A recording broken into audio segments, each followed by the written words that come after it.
Good to see y'all again. It's been a little while, but right now we're proceeding through some of our off-season workout. Give you just a glimpse of some of the things we do, the drills, and for the development of our players, not only physically but mentally, psychologically, all the different drills and things we do, and there's a lot of physical development in that too. So our guys are working hard. I like the off-season way it's going right now. So get ready. Spring ball is just a few weeks away. So one more good week of this, and then we'll have spring break and get back. And after 2 days of kind of getting our feet on the ground, we'll hit spring ball. So it's going to be here quick. So we've been very pleased with the guys off season. So working hard. Can you jump rope as professionally as Mo Lingle? I ain't tried in a long time. I used to be able to. I don't know if I can anymore. There are a couple of veterans that you've noticed have taken major steps. You know something? I've taken a lot of those guys. I'm not just our young guys have jumped, our older guys, and I think they understand now the importance of how we do things and why we do things and the culture we're trying to create. And there's been I couldn't sit here and name just a couple guys like that. I've been very pleased with a lot of guys. I really have. Who's been the most impressive freshman that's come in early enrolling? All 8 guys have come in, act like they've been there 2 years. Did you notice any of them out of whack, like dragging or doing it? And it's been that way from day one. It's been one of the most amazing things I've had. These kids are, all 8 were very mature, I think, mentally and psychologically to accept, it's not just physically, but accept all the changes and have adapted very quickly. I've been very pleased with all of them. Do you think Leal is going to play in the spring? No, he won't be in the spring. Because of he had what they did, they sewed, he's a very slight tear in his cartilage, but they could sew it. By sewing it, they keep you out longer. That way you don't ever lose the cartilage. So he'll miss the spring, but he'll be right after. He'll be full spring all summer and ready for camp, unfortunately. But that way we didn't have. If he'd have clipped it, if it had been one they'd clipped, he'd been back in 2 weeks. But, he did that, so we elected to sew it, so he'll be fine. What's his role going to be like in the fall when he comes back? Oh, I have no idea. We'll have to wait and see. He's a great player who we were very happy to get. I think one of the top players in the country. So, hopefully he'll make an impact on us. But, I can't say that till he goes out and plays. Bobby Brown played a lot of end, but how impressive does that guy look? Do you think he'll be inside next year? He'll be on the outside and inside. Okay. He'll play out there, but he'll go inside too as a maneuver and move him around. He's 328, 330 pounds that can move and run, and that group up front looks really good. Is one of the guys you're impressed with, Jerry Smith? What he's done. Oh yeah, our guys in our off season, we've done a great job. He's got those guys looking well. They're in condition. Our weight and conditioning program, and the guys have bought into it. They don't fight him on it, and they've been very pleased. But Jerry's done a tremendous job. That's the reason why we went and hired him. When you went after Joe John Finley, what was the reason behind that? Well, tremendous coach, tremendous. His players are very productive everywhere he's been. At not just catching the ball, but complete players. He himself was a great player. He had great knowledge of this state. His dad was a great coach in this state, people connections. So I think from a recruiting base, from a fit, from a cultural fit, from a coaching standpoint, and I think he also, even though he's a tight end coach, he has a big picture view of the game. He understands the game like a coordinator does, and I think brings a lot to the table for us.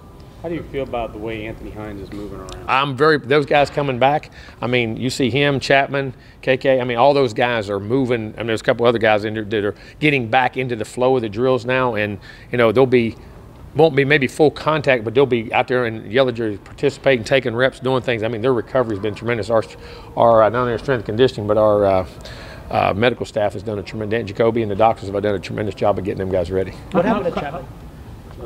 Chapman had an ACL. He had an ACL. Yeah. How did Anthony look before he went down, and how much do you guys have to lean on him this fall once he's? Well, he's going to play. Hopefully play. He was playing really well. He was having a big role in the things we were doing and really picking up the defense. And he's an athletic guy that can run and hit you. So, and a very smart guy. Where's the battle for backup quarterback with Nick gone now? How's that moving forward? Well, we'll see when we get on the field. They're running. I can't be with them now, but you got James and Zach and all those guys will be in there mixing and getting after it. So it'll be it's going to be a good battle. It's going to be interesting, and that's a very important part of it. Who can establish that, or that maybe there's 2 of them that can establish themselves that you feel very comfortable with. Now that you've got Zach on campus, what have you? I guess how you're very intelligent worker, and here has really jumped out. Competitive, competes very good, fit right in, can change direction, very athletic. Can throw it. But he can move. He can change direction, stick his foot in the ground. Very intelligent, picks things up very well. In our meetings, when you're talking to him and having conversation, the questions he asks, how he relates, I've been very impressed with it. How's the transition with the new offensive line coach? Oh, Josh has been great. He'd been in the system before. Josh and I have coached before together. We were at LSU many years ago, and Josh is a very accomplished line coach, but also a very accomplished coordinator. When Missouri went to 2 SEC championship games, he's calling the plays for that. So as an offensive line guy, seeing that outside is very good, and he's recruiting well. He's doing a great job. His transition's been very easy. Coach, in the session that we saw today, what are the things you're looking for that you want to see your Well, guys first do? of all, is we always talk about toughness, effort, discipline, and pride and grit. But being able, then also the balance. Today was more of an agility day, balanced body control, being able to stick your foot in the ground with force, change direction, accelerate in the other direction or up or whatever you got to do. Because football and develop the lower body. Football's a lower body game, lower body flexibility. It's played low to high, and you got to be able to stick your foot in the ground, change, and be explosive from the ground up with knees bent, and trying to do that at full speed technique and controlling your body as you're doing it. When you guys were here a year ago when you first got here, how much have you seen in terms of body changes in the roster? Drastically, and I think two things. One, we're understanding how to lift, and we're doing that. I think we're understanding how to eat better. I think we're understanding being disciplined on where we have to be weight-wise, whether we're gaining, whether we're losing, and the importance of, and also identifying the weaknesses in whether we needed upper body strength, lower body strength. I think we've identified those and had enough time to work at it. Our strength conditioning, our nutrition staff has all done a tremendous job in that regard, and then also I think our players are buying into the whole process. How important was it to keep Elko this offseason? Oh, it's great. I mean, the continuity. Mike's one of the best defense coaches in the country. I wouldn't have hired him. But to be able to keep him in the continuity we got going into the second year is tremendous, and we're blessed to keep him, that's for sure. How do you feel about the player leadership out there? Love it. Guys are taking ownership. As you know today, you didn't hear me yell one time. I mean, guys, you didn't hear me. I mean, it's been that way this whole camp. I mean, a few times you have to get on a guy here and there and remind them, and then as soon as you go to, other players are tapping guys on the shoulder. I think their acceptance that it's their team and trying to take it over, and you see a multitude of guys doing it. And they're learning to communicate with each other. And what I mean by that is, some guys get offended when another guy gets on. But no, it's just part of our culture. Hey, I saw it.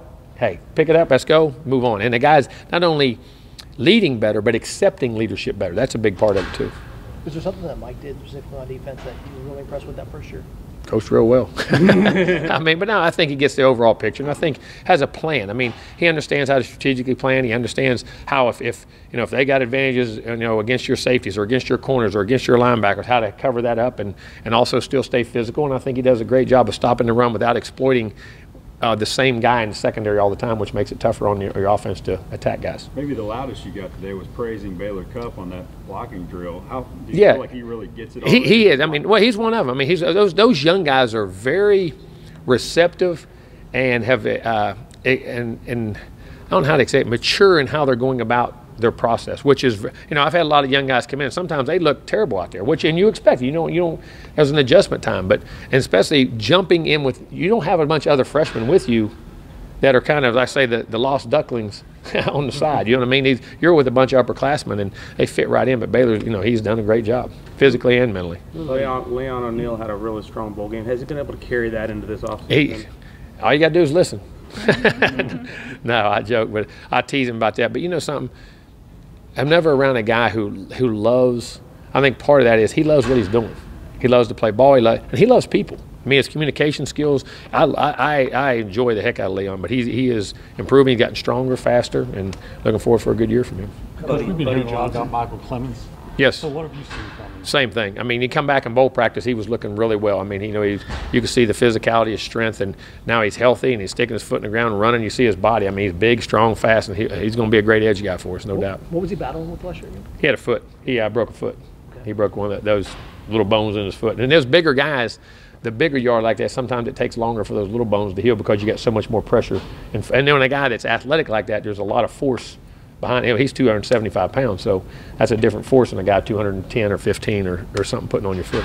But Buddy Johnson looks like he's taking care of himself in the offseason. He really has strength, conditioning. He was nicked and knacked there at the end of the year, but has really gotten over that and has had a really good, strong offseason. Looks really good physically. With how long Clemens and Chapman kind of sat out for a while, Chapman hasn't played in 2 years. What kind of impact, or how long does it take them to get up to game speed? Well, that's we'll see. But I think in practice, Clemens was very close, and I hear he seems to be, and Chap is. When we've modified him. He looked really good, and we pulled him back on purpose so he doesn't injured, and then we'll crank him back up next week. But when he went last week full speed, he looked at game speed. Is there a position that Mike likes him at in the future? What's that? No, we'll play him. We'll play at nickel, safety, a little bit of corner. We'll mix him around, see where he fits. Do you get a sense that your guys are excited for the start of spring? Yeah, I do. Yeah, I do. I really do. I think they're looking forward to it, and I think feel confident and they know what to expect this year. They're coming in now. We had success at the end of the year. We had a solid season, and I think their assignments the culture, how we work, what we do, what we expect. There's a comfort zone there, but I think there's a real sense of there. It's not a comfort zone where I'm relaxing. It's a comfort zone. Okay, I understand what they want now. Let's go get better. What about you? Because obviously it was a little bit of a chaos when you got here. Oh, no doubt. In the transition. Too busy. I've been busy coaching players. I was coaching coaches. You was coaching coaches. You was coaching Smitty. You was coaching your trainers. You was coaching everybody the way you want the culture of the place, which is a whole process. But our guys have picked that up. I mean, and I'm anxious to see these guys. I'm anxious to see how we can build and grow and get better. Has it felt like a smoother offseason for you? Oh, much better, because just of knowing what to do and the players accepting the accountability part of it. I mean, you sense that from them. Do you expect a lot more programs to be active in the grad transfer market after spring ball? Is that something that people kind of? Yeah, that could be. I mean, because some guys will have to wait. You know what I mean? But it could be or could be. I'm sure there'll be 4, 5, or 6 more guys, and whatever 100 portal guys jump in there, and whatever else goes on. I mean, that's just part of college football now. No, it's a kind of a year-round thing now. But how do you feel about where you guys are in the 2020 class? I mean, evaluation-wise, I think we've done a good job. Guys are working. The relationships seem really good. And, I think, the evaluations we're making is the guys that we think are good players that we think we have good relationships with and have a chance with.